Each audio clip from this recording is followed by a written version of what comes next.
तू एक मन मछली ला खा दारिया के महूल दहा रे नी पाए हन भैया पैबो तो देबो। ए लुलू बेटा लुलू के रेंगना रे धर लुलू टेंगना बाबी हाँ जी ये दे पास्ता ले हैं तेला तो मैं खाऊं नहीं रेला काबले हंसता है आज ये तुम्हार बनाई ले मोर सहेली मन पहली बार मन मिले आथे ओकरे बले हैं मन इसने से खाथे।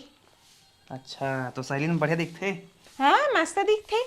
देख सका था काट देखा मंटोरा आ गया रे मोर पैर बुलाबो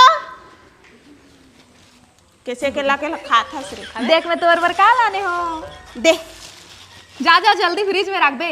हाँ तुम अंगना में बैठा मैं तुम्हें पास्ता बना के लेके आया था। सही में हाँ हाँ जल्दी लाना। हाँ हाँ ले बैठा है वहाँ पर रखा हूँ कैसे रहना नहीं हो बैठा कौन तुम नोनी हो तोर बहू के सहेली नो बुले बार आए हनो। हाँ बढ़िया करे नोनी हो ऐसे बीच बीच में आए कर लेकिन ते मस्त बहू पाए हसो।